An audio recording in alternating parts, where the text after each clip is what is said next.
എല്ലാ വിദ്യാർത്ഥികൾക്കും പുതിയൊരു വീഡിയോയിലേക്ക് സ്വാഗതം. ഈ വർഷത്തെ private nursing college management association of കേരളയുടെ അതായത് PNC മാക്കിൻ്റെ BSc നഴ്സിംഗ് കോഴ്സ്, അതുപോലെ തന്നെ പോസ്റ്റ് ബേസിക് BSc നഴ്സിംഗ്, അതുപോലെ MSc നഴ്സിംഗ് കോഴ്സ് എന്നിങ്ങനെയുള്ള കോഴ്സുകളിലേക്കുള്ള പ്രവേശനത്തിനായിട്ടുള്ള അപേക്ഷകൾ ആരംഭിച്ചു. പ്രൈവറ്റ് നഴ്സിംഗ് കോളേജുകളിലേക്ക് വിദ്യാർത്ഥികൾക്ക് പ്രവേശനം നേടാനായിട്ട് ഈ ഒരു BSc നഴ്സിംഗ് കോഴ്സിലേക്കുള്ള പ്രവേശനത്തിനായിട്ട് വിദ്യാർത്ഥികൾ pncmac.in എന്ന വെബ്സൈറ്റ് വഴി അപേക്ഷ സമർപ്പിക്കണം. വിദ്യാർത്ഥികൾക്ക് 1200 രൂപയാണ് ഈ ഒരു അപ്ലിക്കേഷൻ ഫീസായിട്ട് വരുന്നത്.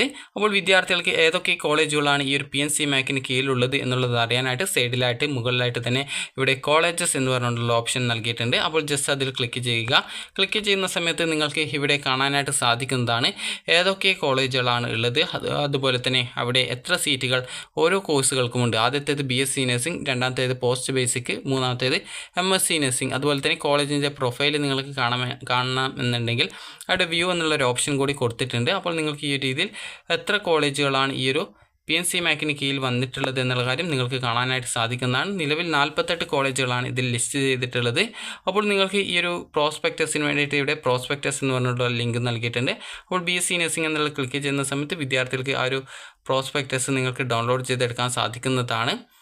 അപ്പോൾ ഈ ഒരു പ്രോസ്പെക്ടസ് പുതിയതല്ല എന്നാണ് തോന്നുന്നത്. ജസ്റ്റ് 2023-24 വർഷത്തെ ആണ് ഈ ഒരു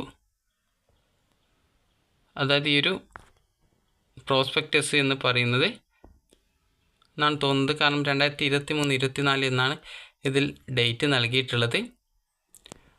അപ്പോൾ അത് പ്രത്യേകിച്ച് കുഴപ്പമൊന്നുമില്ല, കാരണം ഈ ഒരു ആപ്ലിക്കേഷൻ നിലവിൽ ആരംഭിച്ചിട്ടുണ്ട്.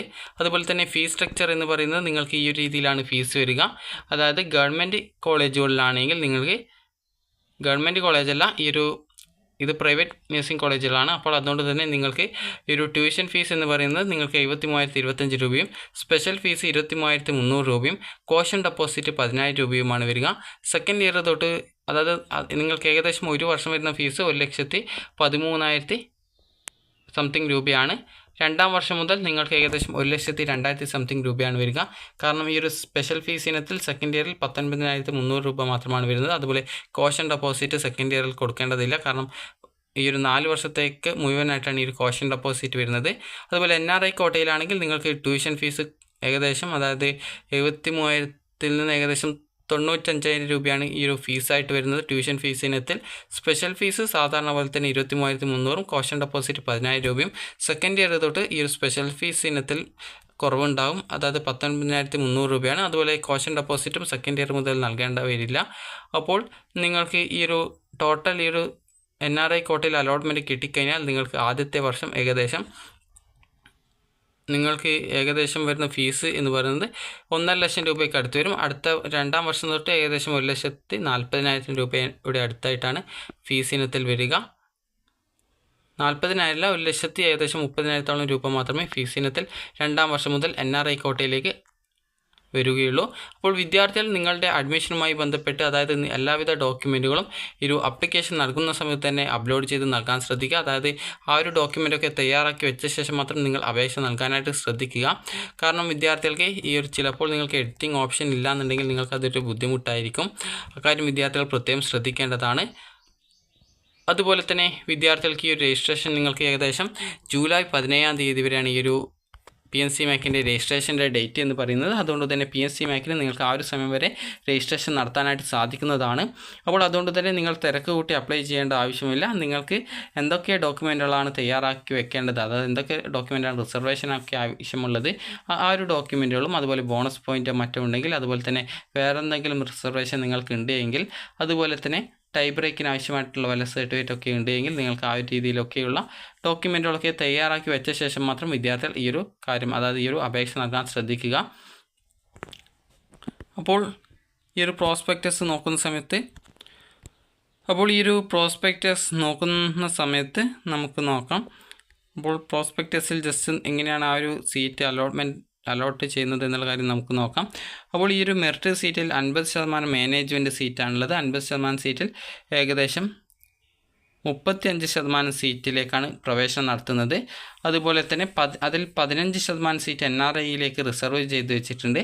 അപ്പോൾ NRI കോട്ടയിലേക്ക് അപ്ലൈ ചെയ്യാനായിട്ട് വിദ്യാർത്ഥികൾക്ക് sponsorship certificate, attested copy of passport of the sponsor, അത് സ്പോൺസറുടെ ഈ ഒരു അറ്റസ്റ്റ് ചെയ്ത പാസ്പോർട്ടിൻ്റെ കോപ്പി, അതുപോലെ തന്നെ ഈ ഒരു നിങ്ങളുടെ സ്പോൺസറിൻ്റെ employment visa, submitted employment certificate, അതായത് employment certificate, Indian embassy certify ചെയ്തിട്ടുള്ള ആ ഒരു എംപ്ലോയ്മെൻറ്റിൻ്റെ സർട്ടിഫിക്കറ്റിൻ്റെ ഇത് അത് അറ്റസ്റ്റ് ചെയ്തതിൻ്റെ കോപ്പിയാണ് വേണ്ടത്. അതുപോലെ തന്നെ relationship certificate from village officer, അത് നിങ്ങളും ആ ഒരു സ്പോൺസറും തമ്മിലുള്ള റിലേഷൻഷിപ്പ്, അത് നിങ്ങളുടെ ബ്രദറാണോ അല്ലെങ്കിൽ നിങ്ങളുടെ അച്ഛനാണോ അല്ലെങ്കിൽ ബന്ധുക്കൾ ആരെങ്കിലും ആണോ എന്നത് തെളിയിക്കാൻ ആവശ്യമായിട്ടുള്ള സർട്ടിഫിക്കറ്റാണ് അത്.